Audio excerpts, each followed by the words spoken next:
something which I have been really looking forward to since we plan to make our podcast episode is to talk about the Corona tracker which we built in 2020, just when the pandemic Yeah. hit.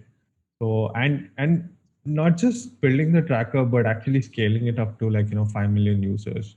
And if I'm not wrong, you also uh, you also made it live again during 2021 to help with Yeah. finding the adequate resources and everything. So I would definitely love it if you could talk about that.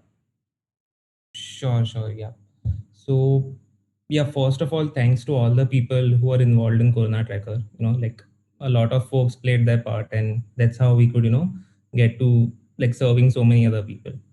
So, I think when we started Corona Tracker, right, the main thing was to help people, but in return, we just got a lot of help, to understand how to build products and how to scale it to like millions of users. So yeah, so me and three of my friends, we were at a Bits hackathon, and then we decided to build Corona Tracker. And at that time, I think only there were two cases in India, which were in Kerala. So we thought this was going to be a bigger problem much later, and we took our inspiration from the John Hopkins University ka dashboard, and we made like a mobile version of it.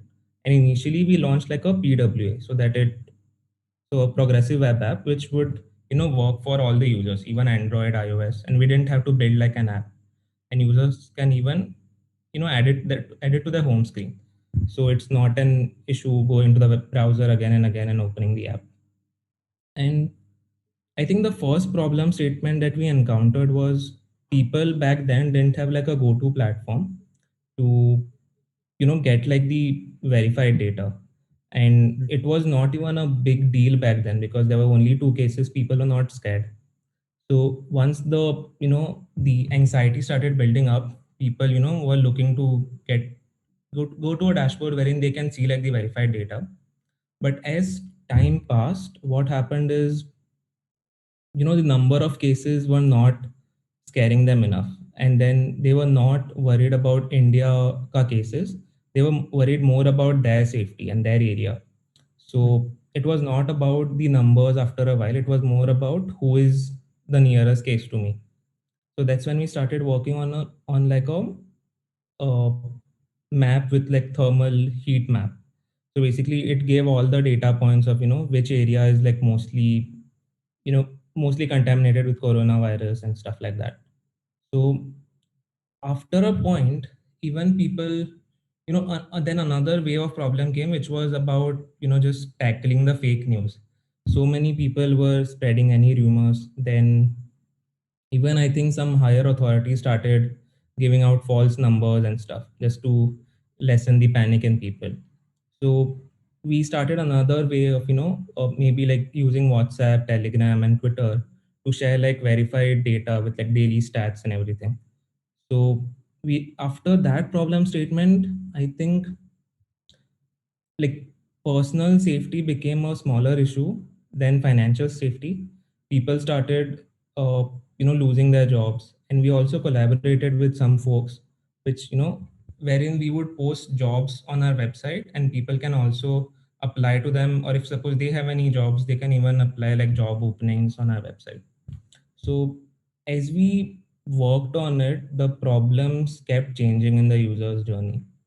And also we during this whole time we participated in hackathons. So we got to know a lot of other like-minded folks with whom we can collaborate with. And also,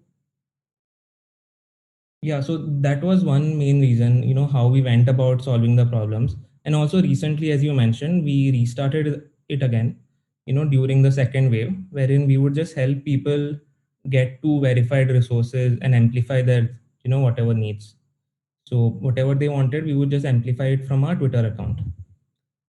And yeah, so during all of this, there were some news media publications about us. Some big people in the industry tweeted about us. We also did some growth hacks and stuff, which gave us a lot of users. But I think the main reason which helped us scale a lot to almost serving around like 7 million now in the second wave, I mean overall, to now like around 7 million people and around, I think, 10,000 Android app downloads. Is the main reason is I think we could understand the problems when they were changing in the user's journey and we were quick enough to act on it. So yeah, I think all these things, right? The news publications, people tweeting about us, all the growth hacks that we did helped us scale.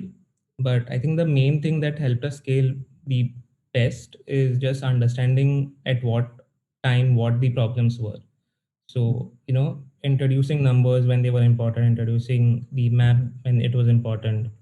And second thing is we didn't make it all about ourselves. So we were open to collaborating with people. And I think like this was such a big problem, we couldn't have done it ourselves. So we never made it about ourselves. Then also I think it was an important understanding to know when to have like a converging approach and when to have like a diverging approach. And what I mean by that is, as designers sometimes we think about the small things first. Like let's say if you want to add any feature to the tracker, we would think about how the whole navigation would be or how the user comes to this page or something. So we did not waste much time at that time. We had like a very converging approach wherein we started off with the bigger thing and then we decided about the navigation and everything later. So as a designer, that was like a good learning to me, when to think in this way and when to think in that way. And yeah, I think these were like the main learnings that we had while building Corona Tracker, that helped us scale it to a lot of users. Definitely, man. I mean, it was more than just that. It was like a brilliant initiative which you and the people you are collaborating, which you took forward. And I'm sure, like it was super helpful for people along the way. I mean, that's like definitely the reason you are able to scale it to so many users. And as you said, right, always understanding the user's needs and understanding the user's problems first and keeping them uh, right in the front and right at the top of priority list. I think that's what really helped you and your team to build like a great tracker. Thank you so much for tuning in. Make sure you like, share, and subscribe to Product Stories for more such episodes.